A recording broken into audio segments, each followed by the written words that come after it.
All right. So I had so many choices as to what articles to do today. So I've decided to pick this one from The Guardian on J.D. Vance. As if this we didn't already have a sense that he hated everything that isn't cis straight white male. This podcast that was unearthed from 2021 basically puts any doubts to rest. So this article is titled "Dangerous and Un-American: New Recording of J.D. Vance's Dark Vision of Women and Immigration." Now, for people who say, well, that doesn't mean that this is what Trump thinks, that this isn't what's going to happen if Trump got elected. Vance became his running mate for a reason. It hasn't been since the very beginning of the Republic that the president and vice president didn't necessarily have to agree on anything. Where one person came from one party, the other person came from the other party. I think there are still some states that do that, but for the most part, especially, even then, it was a really bad idea, which is why it didn't last long. But at least back then, there were at least some shared ideas. Today, there's pretty much nothing. Nothing political, that is. Nothing moral.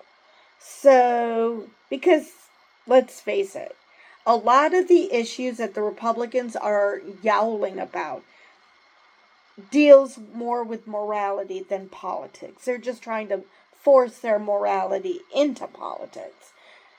And, because if you have a certain idea about women or immigrants, that's fine. If you want to be that guy who sits in his rocking chair bitching about anything and everything that isn't like you, that's fine.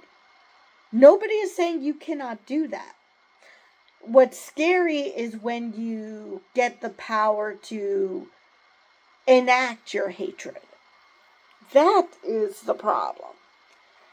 So anyway, enough blabbering. Let's get on to the article. Donald Trump's running mate J.D. Vance said that professional women choose a path to misery when they prioritize career over having children in a September 2021 podcast interview, in which he also claimed men in America were suppressed in their masculinity. Okay. This is very telling about J.D. Vance because his wife is actually quite successful. So, just like Harrison Butker before him, it's basically you're telling on yourself when you're saying shit like this. Because, again, his wife is very successful. In the case of Harrison Butker, his mother was very successful. Now, if women choose to be subservient to their husbands and choose to be a wife and mother over a career, fine. No, literally nobody is telling them that they have to work, that they have to be successful in the sense of work. Nobody is saying that. People are saying that if they want that, then they should be allowed to pursue it. Now, as for choose a path to misery, does Kamala Harris look miserable to you? I'm not going to use myself as an example because considering how ranty I can get, you could be forgiven to think that I'm miserable. I'm not, but I can understand why people would think that, because obviously, women who aren't miserable, who are supposed to be all smiley and just basically be sex objects for men. Kamala Harris does that, except for the sex object part. Though Donald Trump did basically mention that the picture that was drawn of her on the cover of Time was very attractive. So there is that. But she's jovial, she's having the time of her life while at the same time running for president. She never had children, or biologically. She has stepchildren. Whom she loves, and they love her back. She also is ambitious, because you do not get to this point without being ambitious. So, but yet she's smiling, she's happy. I read that even during the CNN interview, when Dana Bash asked really dumbass questions, I guess hoping to bait Harris into some ranty, angry answer, and she was taken aback when Kamala Harris didn't do that. It's just, she's happy.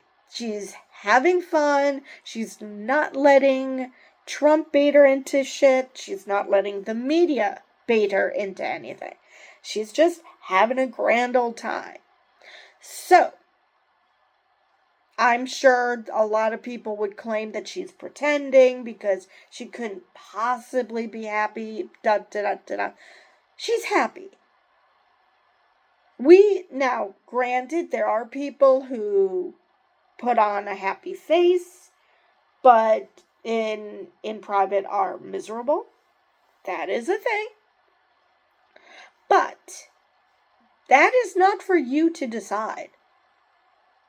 That is for Kamala and her family to do something about. That is not for someone to say, oh, she couldn't possibly be this jovial because she never gave birth. Okay. Number one, we do not know why she never gave birth. She did not get married until 10 years ago. She celebrated her 10th wedding anniversary at giving her acceptance speech for the nomination. So that means I think she's still 59. So she was 49 years old when she got married. Now, these same people, I'm sure, would have a problem with her having a kid out of wedlock. So at 49 years old, do you really think she's going to be giving birth? Now, that's number one. Number two, what if she can't? What if there's fertility issues, like what is going on with the Walls family? We do not know at whose end the fertility problems arise. Doesn't matter. I honestly do not care. And neither should anybody else. But what if that's the issue?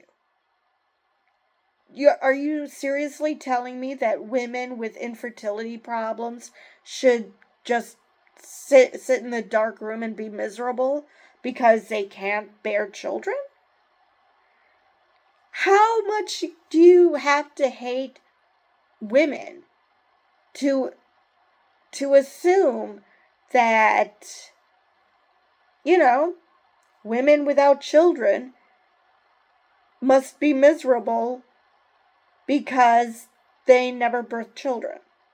I mean, they might be miserable because, let's face it, life can, beat you down at times. Nobody's going to be jovial every moment of the day, even though people like Kamala Harris does make it look like that.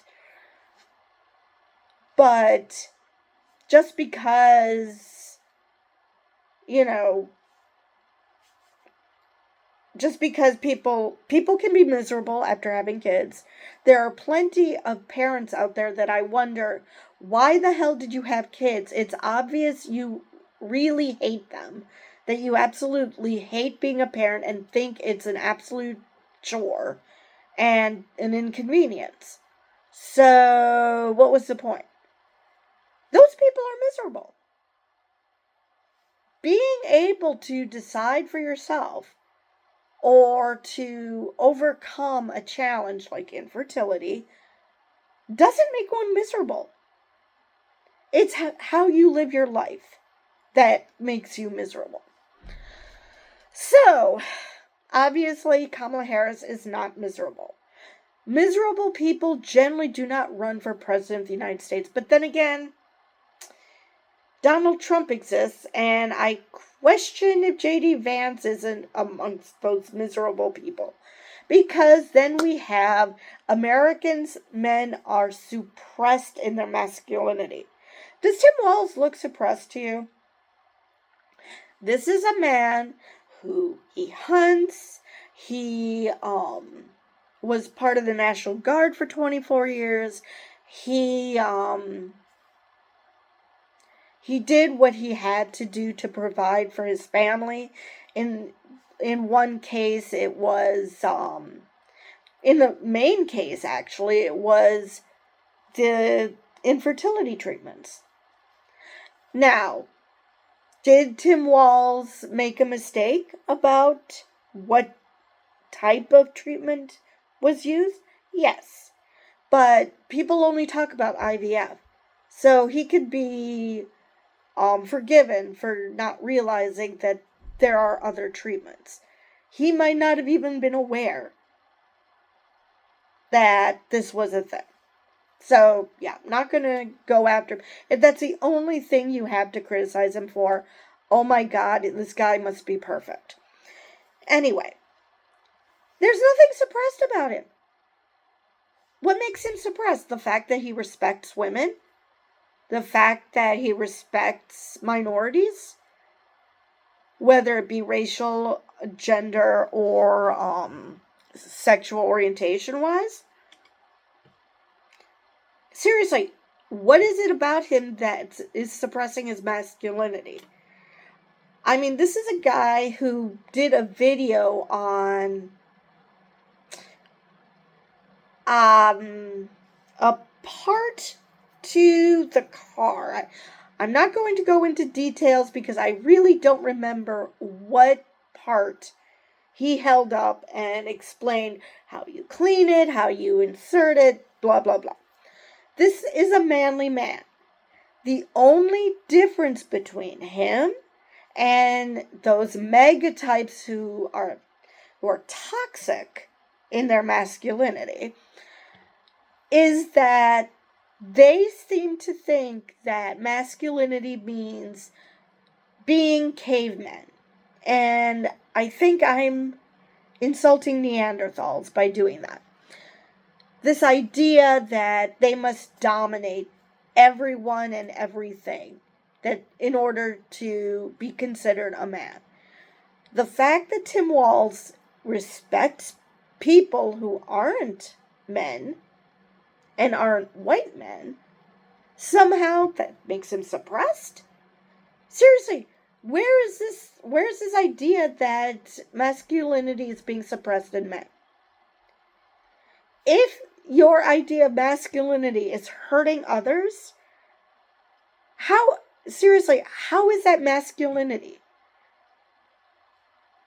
If you want to go the machismo route, fine. You want to protect your family. You want to protect what's yours. Okay, how is demeaning your family? How does that suppress? How is that protecting anyone? But, like I said, J.D. Vance's wife is successful in her own right. Now, after they got married, they actually met at Yale Law School. Now, if they Now, if she decided to become a stay-at-home mom, that is entirely her decision. If that's what she wants to do. If she wants to work, that should be entirely her decision. Sometimes you're in a position where you don't get that decision because of finances. But again, a man telling a woman what she can and cannot do with her life, how is that masculine? And just because, I would hope that women who would agree with him, that a woman that agrees with him would be the one who would end up marrying him, as opposed to, oh dear God, what did I just get myself into?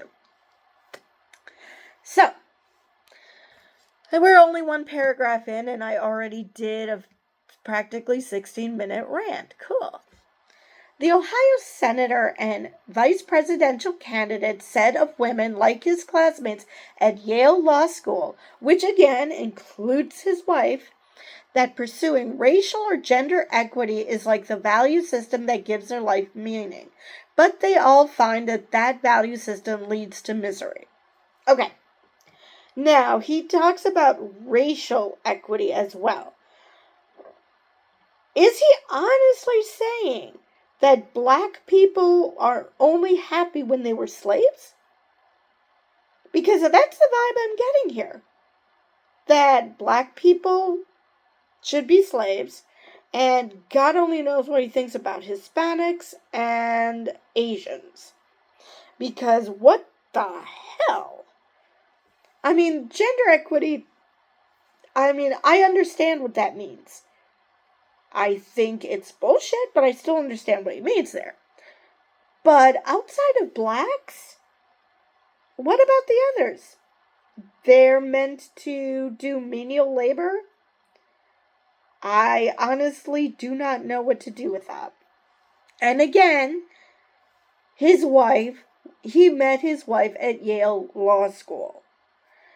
She became quite successful. I don't know at what point they got married, but she was successful. So, what? Is he jealous that his wife was more successful than him?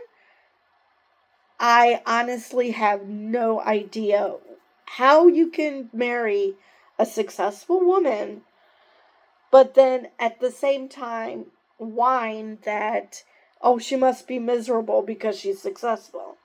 Or maybe the fact that she actually gave birth somehow negates the misery of her success. I do not know. All right. Vance also sideswiped the Minnesota Congresswoman Ilhan Omar, a one-time Somali refugee, claiming she has shown ingratitude to America and that she would be living in a crap hole had she not moved to the U.S. I'm sure the Somalia would be thrilled to know that you consider them a shithole country. And I'm not going to go into much about Ilhan Omar. I'm not her biggest fan. She does say stuff that I question, but it sounds like Vance is associating being grateful to your country as being you can never criticize it, which, granted, I do not agree with a lot of what she says. But that doesn't mean she's an ingrate simply because she doesn't just sit back and mindlessly adhere to whatever is happening. It's okay to criticize the country you live in. It is perfectly okay. That doesn't make you an ingrate. That just says that you want this country to do better. I don't see why that's a problem. In an emailed response to The Guardian, Omar slammed what she called the ignorant and xenophobic rhetoric spewed by Mr. Vance as dangerous and un-American. Dangerous? Yes, I question the un-American part because, I mean, granted, if you want to claim that the goals of the Constitution is what makes America America, or you could point to the history of Americans finding scapegoats and hating a specific ethnicity, a specific race, sometimes both, and showering down vitriol on them. So, does the Constitution say all men are created equal? And that if you consider that just an ideal, fine. Because the US has never lived up to that. Absolutely never. I mean, in the own Constitution where they say that, they also have the 3/4 rule. I think it's the 3/4 rule, where, or is it 5/8? Let me look at the slave rule.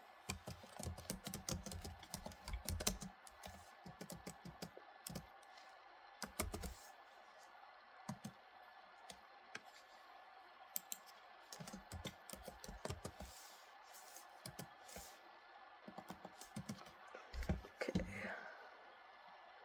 3/5. Okay.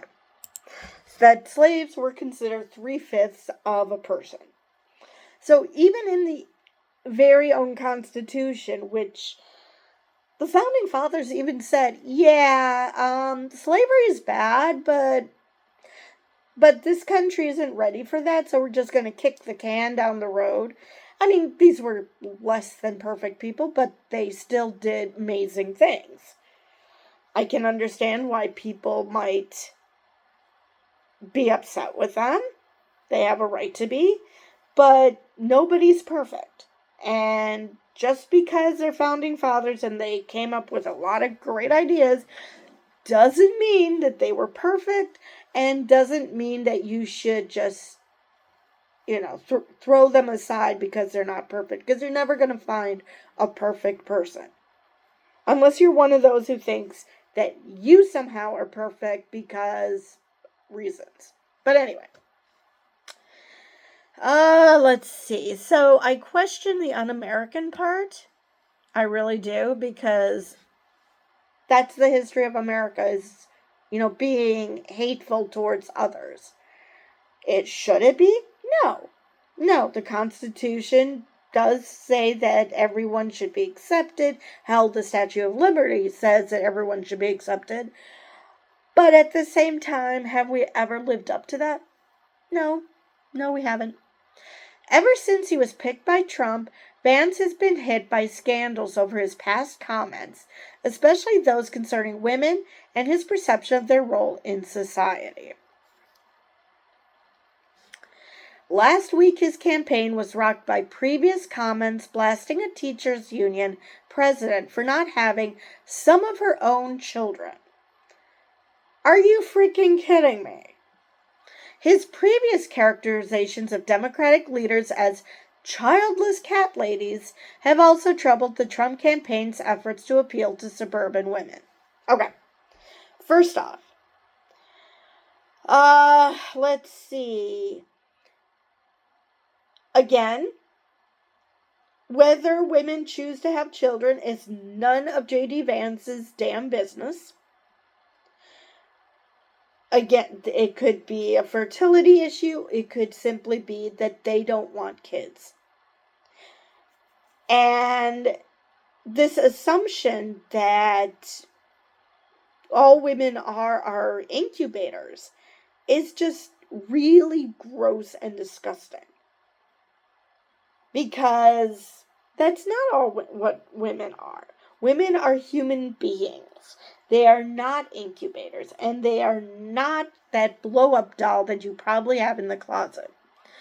Now, again, I've mentioned this before, the childless cat ladies comment.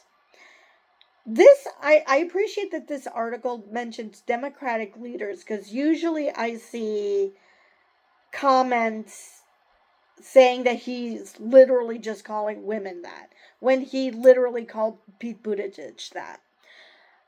back before he adopted his children. And I'm sure he would still call him that, because if Kamala Harris is any indication, he doesn't consider adoption or stepchildren to be real, make you a real parent because of strange things, which I don't understand. He was raised by his grandmother, and I'm sure he would not question her,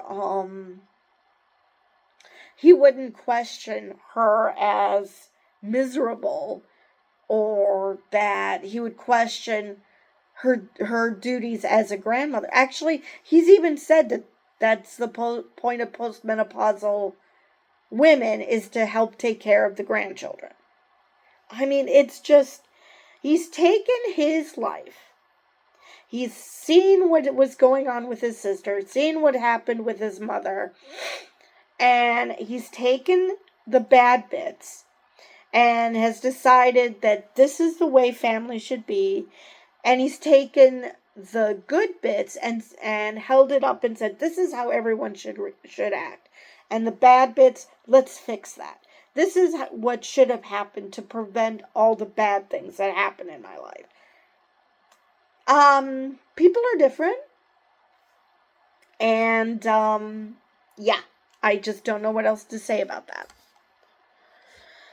Now this latest recording raises renewed question about Vance's contribution to the Republican ticket, which is trailing behind Kamala Harris and her bid to be America's first woman of color president.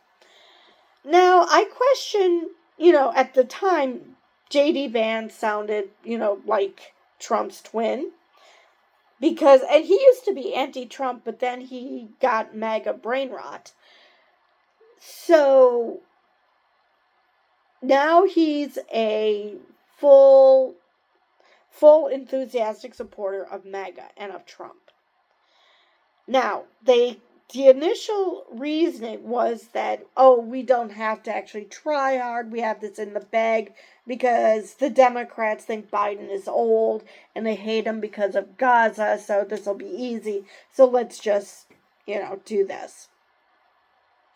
I'm not sure that if this stuff came out, even if Biden was still in the race, I'm not sure that this would, people would be indifferent. That, he hates women, but, this guy is old and demented, or whatever it is that they claim about Biden. So, yeah. I mean, I'd like to think that people would have come to their senses, but this is the same country that voted for Trump the first time, so. In the 2021 interview, Vance also claimed men and boys in the U.S. were suppressed in their masculinity and made racially charged remarks about American cities and his political opponents.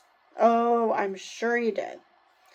Let's see. Too bad they don't give examples of how men are suppressed. But it sounds like, for someone who's married and has kids, he sure as hell sounds like an insult. What is going on? Of Afghans who assisted U.S. troops during the occupation of that country, who are now seeking to come to America, oh God, what stupid did he say? Vance asked whether certain groups of people can successfully become American citizens.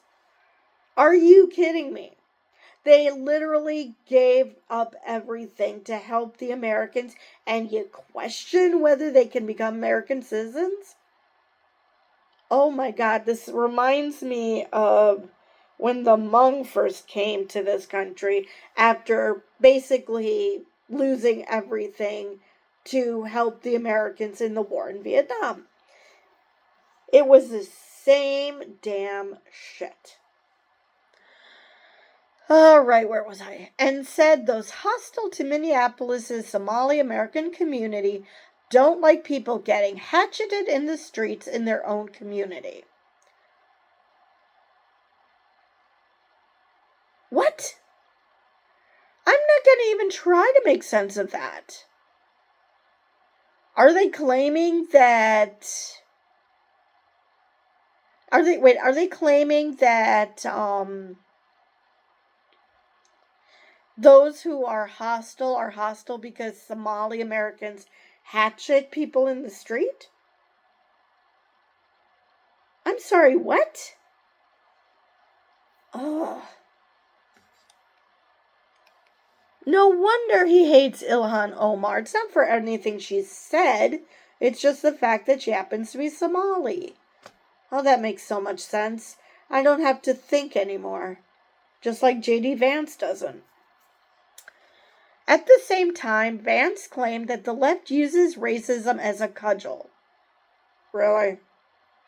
And that he has been a little too worried in the past about such accusations because they can be career-ending and destroy a person's life.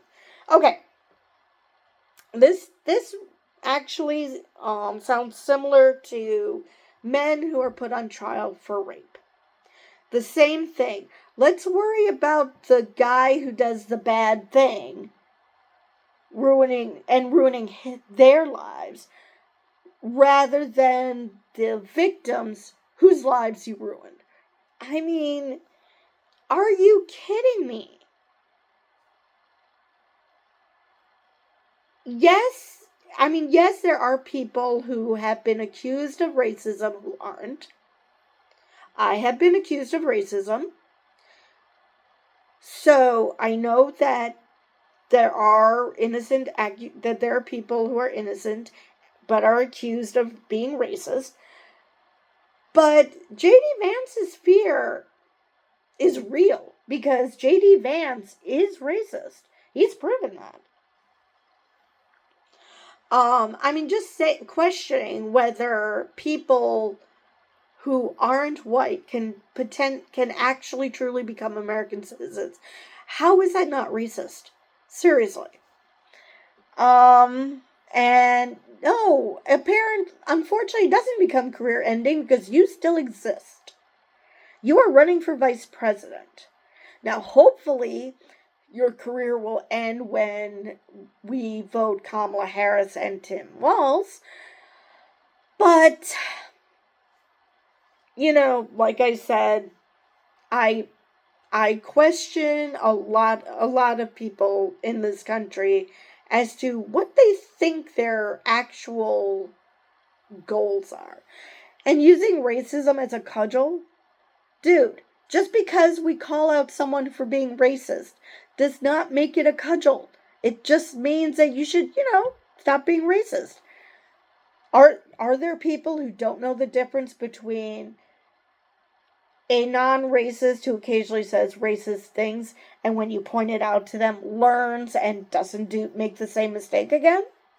With someone who is horribly racist and doesn't care that they're saying something racist? Yeah, there are people who do that. But that doesn't mean that racism doesn't exist.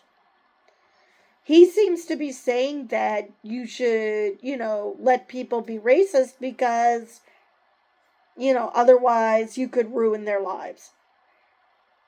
Yeah, and racism has...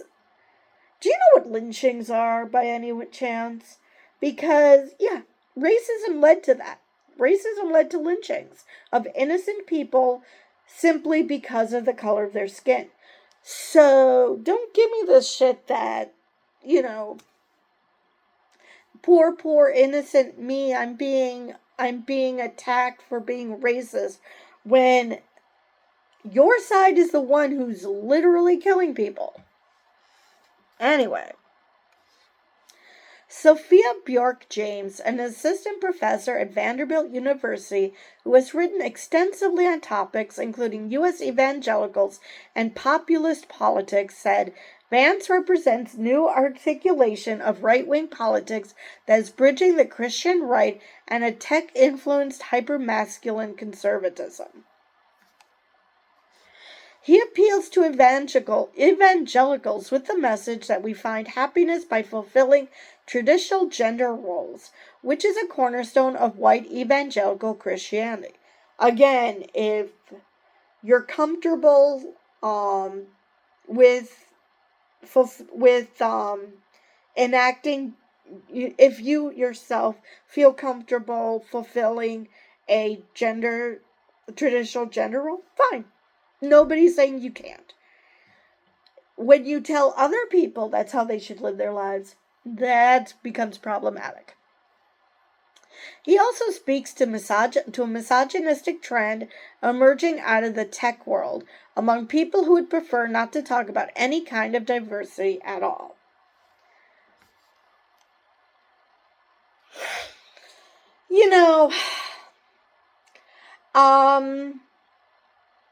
I'm sure there's plenty of people who are perfectly fine being surrounded by people of their own race. And I'm not just talking white people now. But that's not the world we live in. I mean, I live in a city where the majority of the people I will see are white. But that doesn't mean that if I see a black person or a Hmong person or an East Indian or a Native American, because of where I live, that I'm going to lose my absolute shit because, oh my God, I see someone who doesn't look like me. No, because I'm not a I'm not a closed up asshole. Anyway, what they share is the view that women shouldn't be in paid work. I love it how they point out paid. That's nice that this person understands that housework is work. So there's that. They should be in the home and rearing children. And I'm sure that these same assholes would insist that people like me who have absolutely zero interest in getting married, let alone having kids, that they would probably force me into some sort of marriage. Luckily, I don't have to worry about popping out kids. That ship has long sailed. But just the fact that they could force someone who is perfectly happy living on their own and just, dealing with being an auntie or an uncle or just being with friends or whatever, that they could say, oh no, that's not enough. In order to be fulfilled, you have to be married. Okay. All right. But the public line isn't we hate women. It's women will be happier if they stay at home, she added. Which again, not for J.D. Vance to say. If there are women out there who feel that way and who feel like if they were given the opportunity to be a stay-at-home wife and mother, that they would jump at the chance, fine. That should totally be their prerogative if they're in that position.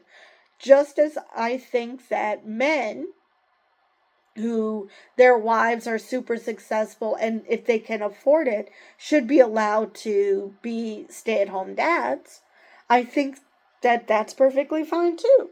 I'm sure these people would claim that their masculinity is being suppressed because obviously men should be the breadwinners and women should be walking incubators. The Guardian contacted the Vance campaign for comment but received no response. Anybody shocked by that? Okay. A video version of the podcast was published to YouTube on September 20th, 2021. Oh, why would you do that on my birthday? And events discussed in it suggest that it was recorded in the days immediately before. The liberal watchdog Media Matters had previously flagged the broadcast. At that time, Vance was a relatively new political candidate. He still kind of is. He achieved national prominence as a writer in 2016. That they're talking about his memoir, Hillbilly Elegy. But on July 1st, 2021, he announced his candidacy for the U.S. Senate. That March, the far-right tech billionaire Peter Thiel donated $10 million to Protect Ohio Values, a PAC established to support a potential Vance candidacy. And he is a whole different pile of what the fuck. The man is an immigrant. I don't know from where, but he is an immigrant. And he's gay. And I do not understand how he would I understand the concept of log cabin Republicans, that they hope that, that they could convince Republicans that gay people aren't horrible. I get that to an extent, even though it ain't working. But I do understand the logic behind it. But this guy's actively pushing ideas that are counter to the fact that he's a gay man, which makes it so super weird. Anyway, the recording was initially published as an episode of the podcast of American Moment, a right-wing 501c3 nonprofit whose website says its mission is to identify, educate, and credential young Americans who will implement public policy that supports strong families, a sovereign nation, and prosperity for all. Which sounds good, right?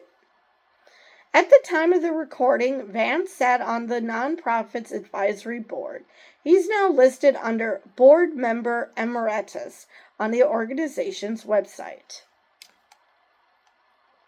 I wonder, probably because it's a nonprofit and he's a politician now. So I guess that he had to leave.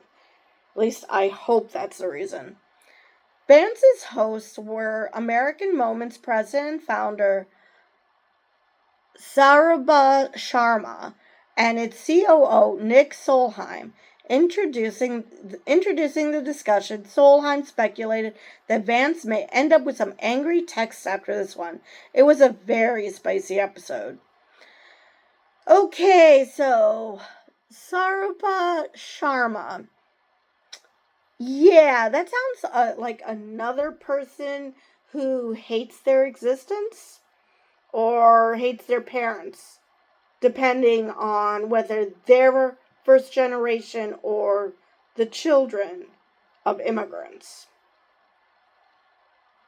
Either way, that is, how can you hate yourself so much that you are actively working against other people like you? In the recording, Vance repeatedly offered a dark version of the lives of women who prioritize their professional careers. Oh yes, I forgot. Yeah, Hillary Clinton, yeah, she's just so sad and miserable because she did something with her life. Yeah, I can see how you could think that. Oh my God. At about 30 minutes into the recording, when asked what he saw inside elite institutions like Yale Law School that made him view them as corrupt, Vance answered, "You have women who think that truly the liberationist path is to spend 90 hours a week working in a cubicle at McKinsey instead of starting a family and having children." Again, he is married to a successful woman. This isn't just, it's one thing if he was a full-on incel, but he's acting like an incel who shouldn't be acting like an incel. It's very bizarre. And 90 hours a week? That is he jealous that there are people out there who don't work that much? Seriously, where is he getting this? And I might remind you, he's talking about 90 hours a week. So what does he think that women do at home? does he really think that being a housewife and a stay-at-home mom is easy peasy? That all they do is occasionally make dinner, or, you know, make sure that the kids aren't, setting the house on fire. But most of the time they're just sitting and reading and not actually doing stuff. I honestly have no idea what he thinks happens at home. I mean, did he not watch? Obviously, he was raised by his grandmother. But did he not watch how she ran the household? She worked. That's work. You're just not paid for it. But it's work. Vance added, what they don't realize, and I think some of them do eventually realize that, thank God, is that that is actually a path to misery. And the path to happiness and to fulfillment is something that these institutions are telling people not to do. No. They are not saying you should not get married and you should not have kids and you should not be a stay-at-home mother and wife. That is not what they're saying. If they're telling people who are already driven to get a job for whatever reason that you should continue being driven, and this is how we can help you accomplish those goals, that doesn't mean that they're saying that that getting married and becoming a stay-at-home mom is bad. Nobody's saying that. That's just not happening.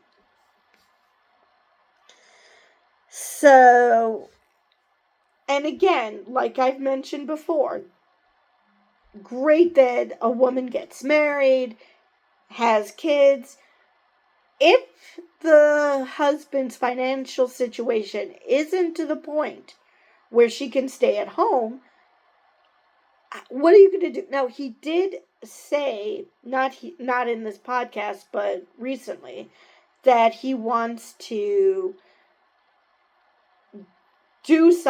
get something accomplished so that you can survive on a one-person income. I mean, again, if those people who are capable of surviving on one income, then if the second person decides, okay, well, I'm just going to stay at home, that should be fine. But I don't think it should just be the woman who stays at home. It should be whomever is more successful, or basically whoever between the two, whichever ones they decide, should be the one to stay at home. It shouldn't be J.D. Vance deciding for all families everywhere what would be the ideal situation. The corruption is it puts people on a career pipeline that causes them to chase things that will make them miserable and unhappy. Oh my God, so much. That's just so much of a tell.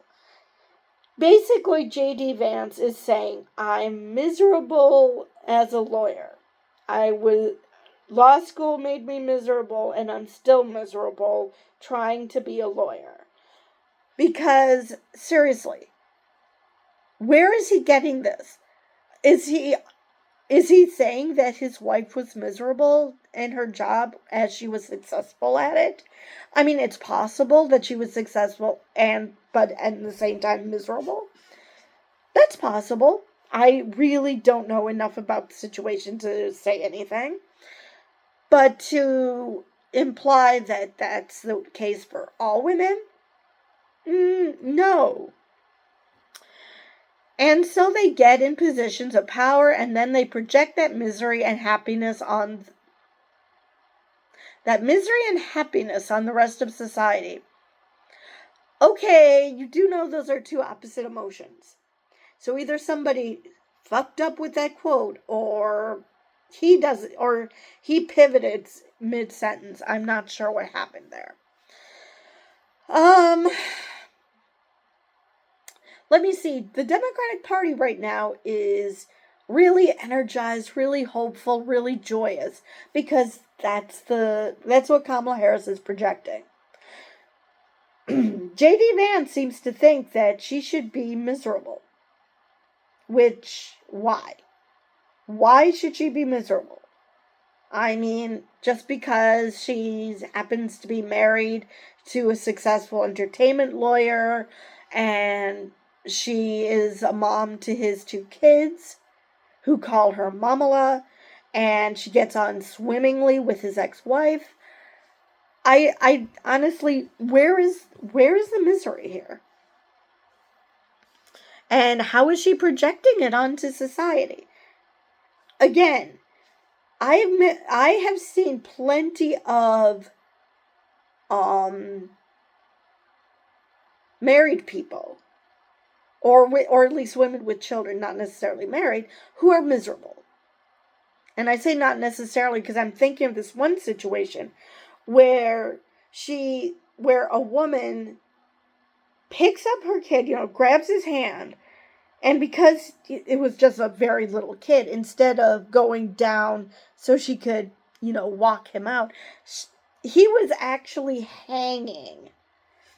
That she just grabbed his arm, not his hand, his arm, pulled him up, and was I wouldn't kind of dragging him, but his feet were not on the ground. He was just dangling. Obviously, miserable person. Now, whether she was just miserable in that moment, or whether she loves her kid just that much that, that she hates, that she resents her kid. So, having kids doesn't necessarily make you happy. Not having kids doesn't necessarily make you miserable. It all depends on the person. I just do not understand why guys like this can't get that. I mean, I can understand incels who don't understand how to talk to women. And because they can't understand, what they're doing wrong, that there might be something that they need to do to get women to actually want to touch them. And so they resent women and then further treat them like crap. I can understand incels saying shit like this. But the man is married. How is he sounding like an incel? Minutes later, Vance adopted the perspective of a hypothetical professional woman to answer Sharma's question about whether the race and gender resentment comes from. I'm sure he just nailed that impression.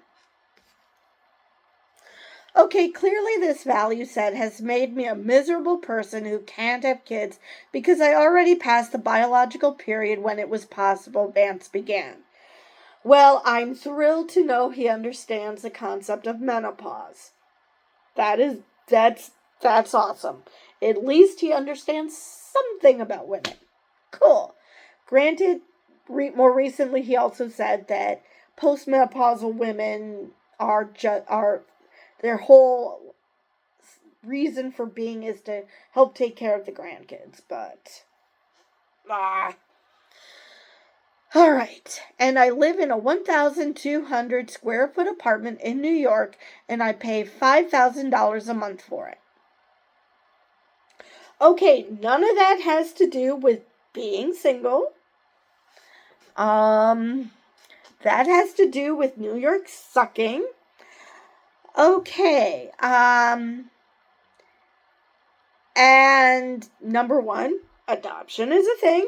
So even if you're biologically incapable, which I might add, hysterectomies are a thing. Women who need them will have them, and that's generally before they reach the age of menopause. So yeah, adoption is a thing, which apparently you don't recognize for some reason, God only knows. So, and I'm not going to say about the 1,200 square foot apartment in New York, and $5,000 a month for it. This man is from Ohio. He's a venture capitalist, and I think he lived in California. So, obviously, he understands that prices are insane, so not going to go there with that. And number two, there's this little itty-bitty fact that women who work and successful women have kids. Hillary Clinton was a successful woman. Guess what she did? Or are you going to say Chelsea is a figment of everyone's imagination? Michelle Obama is a very successful woman. She has 2 kids. I do not see, again, where you think that women can't have a career and children. They can do both. They can seriously do both. All right. He continued, but I'm really better than these other people. What I'm going to do is project my, racial and gender sensitivities on the rest of them. Even though the way that I think has made me a miserable person, I just need to make more people think like that. Oh, the projection is beautiful. The only person who is miserable and is trying to force others to think like you do is you and the Republican Party. Democrats are basically saying, stop treating other people like trash. We should accept that other people have lives, that they're human beings who deserve to be able to succeed in life. You are basically saying, my life is miserable because things aren't handed to me on a silver platter anymore. So I'm going to claim that it's because other people are miserable rather than I'm the one who's miserable because I can't cope. All right. Last weekend, Vance tried to clean up previously reported comments about childless women by claiming it was sarcasm. Another word this man doesn't understand. No, that was not sarcasm, sweetheart. You do not know what sarcasm means. It makes me question, if you know what any word means. But we'll get to that eventually. All right. Oh, this should be fun. On the other hand, Vance depicted men and boys as suppressed, saying 52 minutes in that one of the weird things about this elite society is it's deeply uncomfortable with masculinity. No, sweetheart, you're deeply uncomfortable with masculinity in that you think that there's only one way to be masculine. And that's by telling other people what to do. That is not being masculine. And most men understand that treating women with respect, helping around the house, helping to raise children, doesn't make you less of a man.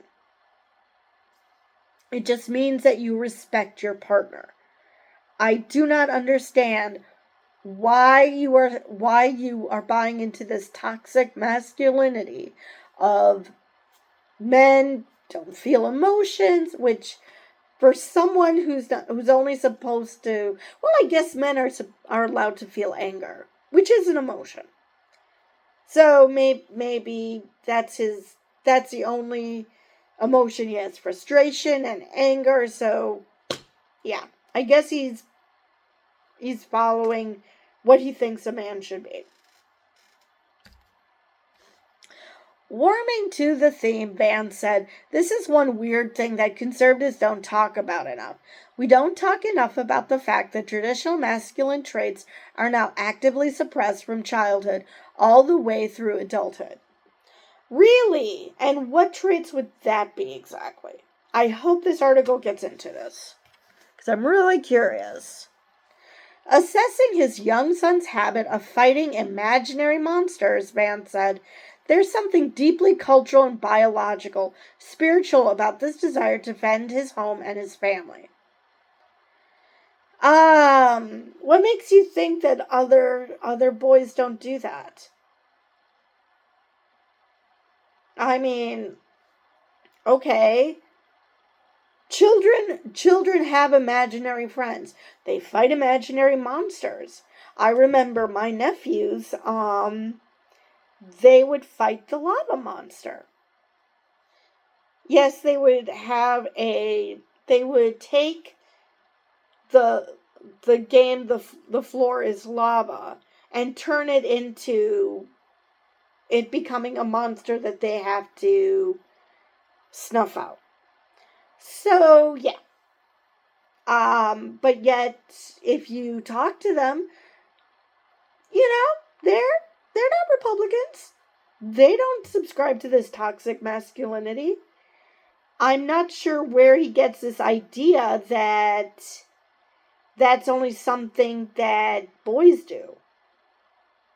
Maybe he was taught that that's what he should do, or maybe that just came naturally to him. Who knows? Just because your kid does it doesn't mean other boys don't do it. And it doesn't mean other girls don't want to be the hero of their story. He connected this with a hypothetical invasion. Oh, God. If the Chinese invade us in 10 years, they're going to be beaten back by boys like you who practice fighting the monsters who became proud men who defend their homes. Okay. You know what? I had this coworker whose grandson wanted to join the military so badly because he thought that being in the army and defending the country was like his video games. That there was no difference between that. Which I'm like, yeah, he's not surviving military training. He's not surviving boot camp. And I honestly have no idea I left shortly after that, so I have no idea if he actually survived boot camp. But to assume that someone who fights imaginary monsters would be willing to take up a gun and actually kill people? That's a stretch. By contrast, for Vance, they're not going to be defended by the soy boys who want to feed the monsters. Oh my God, he frequents 4chan.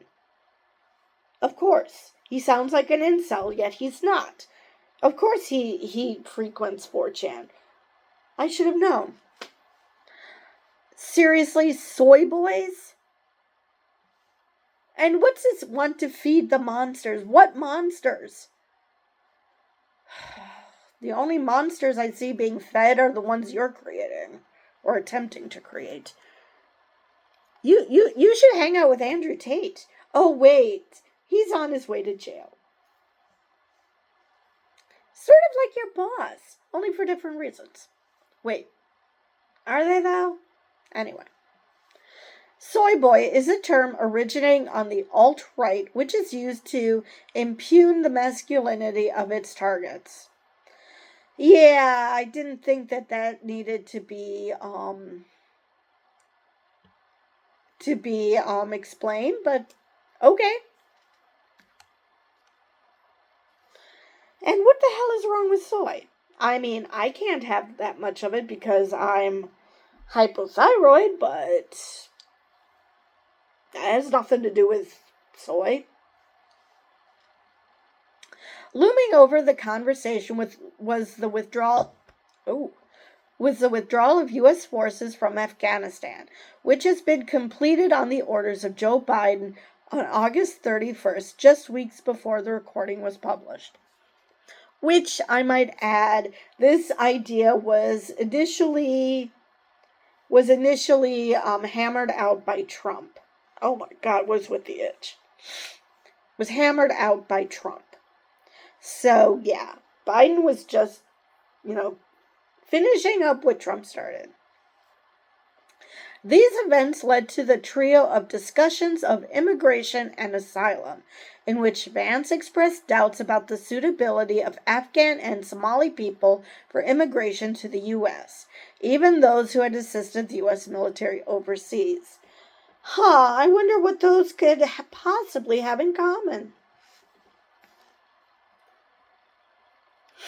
At about 22 minutes into the recording, wow, I'm over an hour and we're only 22 minutes into the recording. God damn. Vance mocked the claims of Afghan refugees who have helped the U.S. military in its occupation, saying, apparently, Afghanistan is a country of translators and interpreters because every single person that's coming in, that's what they say is this person is, a translator and interpreter. Wow, I don't know if that's just racist or just completely stupid. Yes, a lot of people did do interpret. How many soldiers did you think were there? You think that there was just one guy in a village and, occasionally one officer would go and ask him to walk around with him for the whole day and interpret? There were plenty of interpreters. What is wrong with you? And no, not all of them who came were that.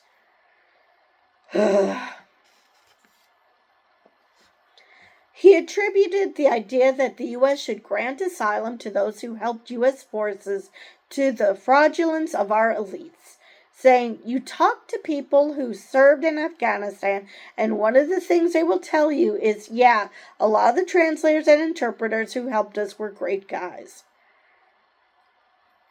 Yeah? What's wrong with that? Do you dispute that these were great guys? Vance added, however, that a lot of the interpreters who said they were helping us were actively helping terrorists plant roadside bombs, knowing our routes, without substantiating the claim. Of course he didn't, because he has to have a reason to be a racist asshole and xenophobic. Vance continued, the idea that every person in Afghanistan, even those who said they were helping us, are actually good people is a total joke. Right, because again, you can't handle the fact that people who aren't white could possibly want to help us.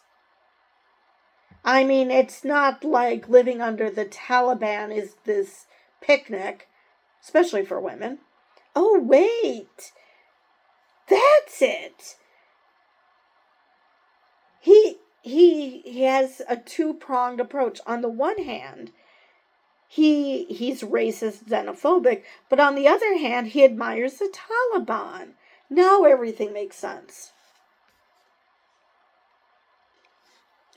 Vance expressed similar skepticism about another immigrant group while characterizing himself and others as victims of the left. At about 25 minutes into the recording, Solheim said, there's like a whole section of downtown Minneapolis that they call Little Mogadishu. Like, that's what they call it. There's nothing in English. People are frequently hatcheted to death in the streets. Are you kidding me? Do you have a problem with Chinatown? Because there are plenty of Chinatowns everywhere. And you're not going to hear probably not going to hear a lot of English, especially in the stores and restaurants. I mean, you'll hear some because it's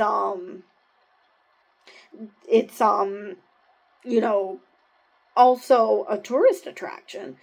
But a lot of those people, especially the older ones, they only speak Chinese. Then there is the neighborhoods of Chicago. I'm sure this is the same in New York, where because it's insular, that you can basically live out your whole life in this neighborhood. You literally do not have to leave that neighborhood. You're probably going to speak, Italian or Polish or whatever, because Little Italy is a thing I think in New York. Then there are Polish neighborhoods, there are Irish neighborhoods, and yes, Irish is a language. They speak Celt. So there are all sorts of insular neighborhoods. Why are we going after Mogadishu? Why are we going after Somalia? Anyway. And people are frequently hatcheted to death in the street. I wonder if the people of Minneapolis are aware of this. I bet this will come as a shock to them. And hatcheted? Seriously, do you really think so little of them? Do you really think that they're such barbarians that is their only means of killing? This is a country where you can buy guns easier than you can buy candy. Solheim added, I was just down there a couple of weeks ago. It's like a totally different country. Now that I can believe. But this idea that every part of the U.S. is going to be just like every other part. Have you never gone to grade school? We learned in grade school that this country is a melting pot. So of course that people are going to keep their culture that they left while integrating the culture of the country that they currently live in.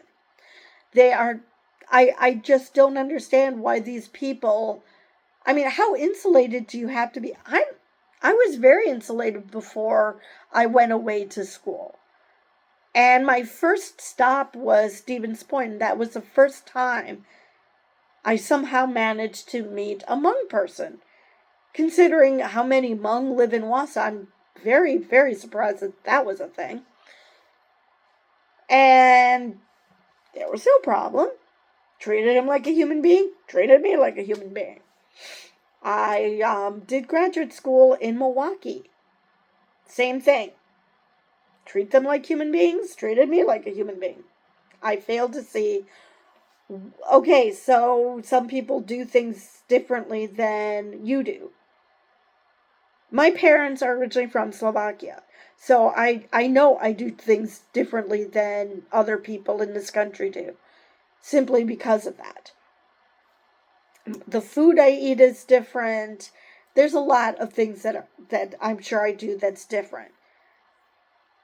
But nobody would know that I'm from North Central Wisconsin because I don't necessarily have the accent. Because my parents are not native English speakers. So that's where I learned to speak. I do not understand where you get this idea that the U.S. is homogenous. All right. Maybe I might get through this article today. Replying, Vance said, the thing that I hate about this is that the left uses racism as a cudgel, and I myself was guilty of being a little worried about that. I don't want to be called a racist because I knew it can be career-ending and they can destroy a person's life. Then stop being racist. It's really that simple. We're not making you a racist by calling you that. We're just using a word for something you're already doing. Vance then asked rhetorically, why don't you want, people getting hatcheted in the street in downtown Minneapolis? Is it because you're a racist? Or is it because you don't like people getting hatcheted in the street in your own community? Oh, so that's the context. It's still fucking dumb.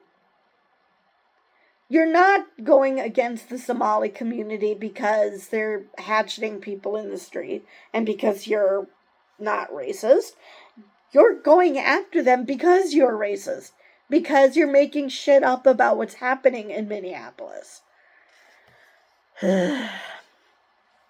Like, obviously, the answer is the latter, he concluded. But the left uses racism as a cudgel to shut us up and to make it impossible to complain about obvious problems. But that's not what you're doing. You're making shit up. I mean, assuming that people are being hatcheted in the streets in Little Mogadishu? How is that being concerning yourself about a problem and not being fucking racist? I just don't see where you think that those diverge. Last July, not long after being named as Trump's VP pick, Vance suggested in a speech that Democrats would describe drinking Diet Mountain Dew as racist. The comment backfired and was widely mocked, as well it should be. Just because a racist does something doesn't make that thing racist. Just because someone on the left might not like Diet Mountain Dew doesn't mean that it's racist. I mean, I assume he was trying to make a joke, but it was so bad that it just, yeah. Several times the three steered assessments of migrant groups and their capacity for assimilation into negative personal commentary on the Minnesota Congresswoman Ilhan Omar. At about 28 minutes in, oh dear God, how much longer is this thing? Sharma said, thinking about the Minnesota example specifically, that's how you get someone like Ilhan Omar who despises the country. Again, I'm not going to do too much of defending her, but how can you despise a country just for criticizing it? There's a lot to dislike her about, but assuming that someone who criticizes something in the country does it because they hate the country is not necessarily true. Anyway, Vance replied, the U.S. gave her an incredible amount of opportunity and she has a complete lack of gratitude. Later adding, my family has been here as far as I can tell for 9, 10, like many generations. Okay, you can't count past 10. Good to know. I've never heard a person in my family express the ingratitude towards this country that Ilhan Omar does toward this country. Counterpoint, you're white. And even though you claim to have grown up poor, you still are freaking white. And you're not treated like someone like Ilhan Omar, who's black. And you don't have to be a refugee to understand that. Because there are plenty of born Americans who happen to be black who understand where she's coming from. So no, this has absolutely nothing to do with her hating this country, in being ungrateful towards this country. She just understands that she is seeing the world as a black woman, and you are seeing this world as a privileged white person. Because even though you're more privileged than someone like, say, me, who's a white woman, I'm still more privileged than her. Because I can go to a store and not be immediately given the side eye, worried that I'm going to steal something. Because people do that to black people. So, moving on. And look, this is the way the laws work. This country belongs to Ilhan Omar in the same way that it belongs to me, Vance allowed. Nobody is saying any different. It sounds like that because she's pointing out problems in the country, and he's benefiting from those same problems, that he somehow feels like the power dynamics are changing, which they are. because people who aren't white are being seen as human beings worthy of respect and potential success. So, but my God, show a little appreciation for the fact that you would be living in a crap hole if this country didn't bring you to a place that has obviously its problems, but has a lot of prosperity too, he concluded. Oh my God, he admits that this country has problems, but God forbid a black woman would bring those problems up. I mean, yes, she came here as a refugee because of the war in Somalia. Yes, she might have been dead. Not that she would be living in a crap hole, she would be dead.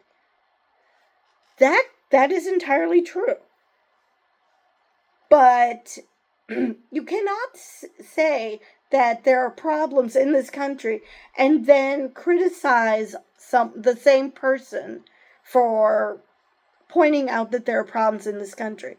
Is that it? That someone who wasn't born in the U.S. is somehow figuring out that there are problems with this country? That you think that immigrants should just mindlessly, live any way that you deem it acceptable? Seriously, what is happening? Congresswoman Omar's full response to The Guardian took Vance to task over the comments. The ignorant and xenophobic rhetoric spewed by Mr. Vance is not just troubling, it's dangerous and un-American. And I already explained why. Is it really un-American, though? I love America fiercely. That's why I've dedicated my life to public service, she wrote.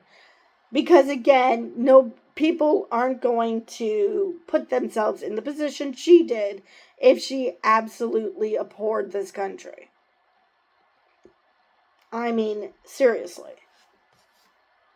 Again, I don't agree with everything she says, actually. I don't agree with a lot of what she says, but come on. Omar added, America deserves better than Vance's hateful, divisive politics. We are a nation of immigrants, and we will continue to welcome this tired, the poor, the huddled masses yearning to breathe free, no matter how much it terrifies small-minded men like J.D. Vance. Which, by the way, that is a part of the poem on the Statue of Liberty. Bring me your tired, your poor, your huddled masses yearning to breathe free, and no, I don't remember the rest. Vance also talked about institutions like universities and the media as components of a broken elite system.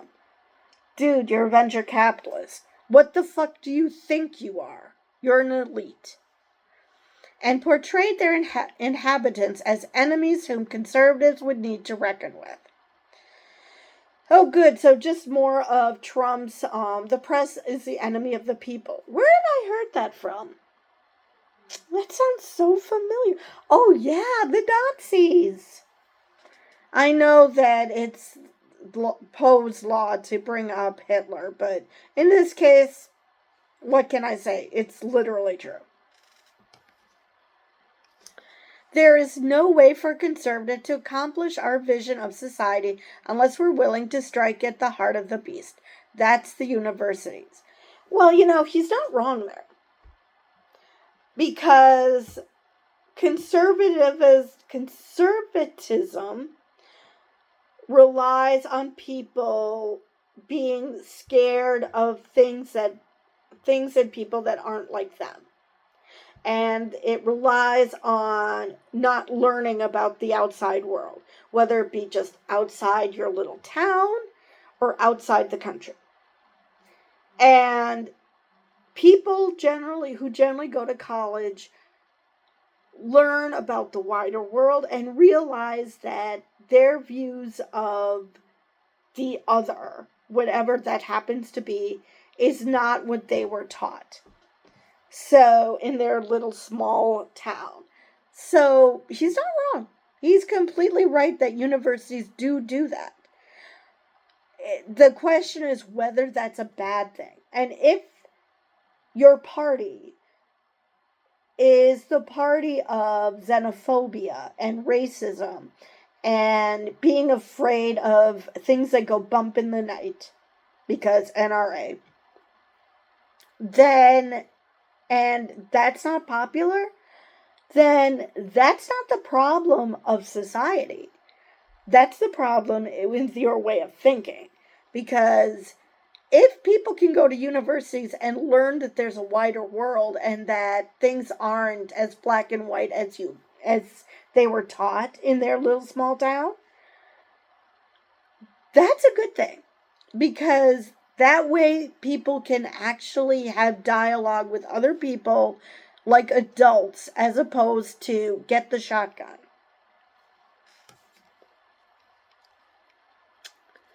So that is mercifully the end of this article. Let's see.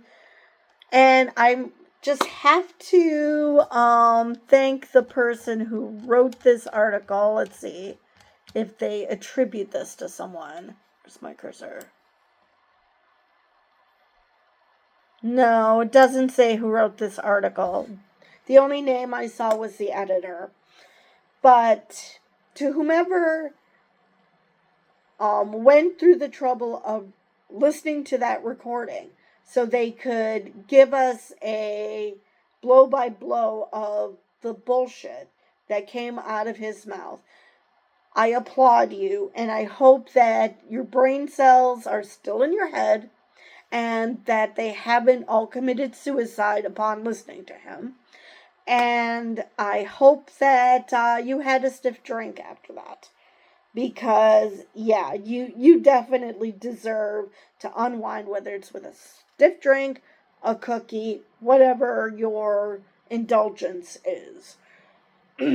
So, with that, like I said, is the end of the article. And with that, that is the end of my extremely long video, which I did not expect to happen. But with that, I will see you guys in the next video.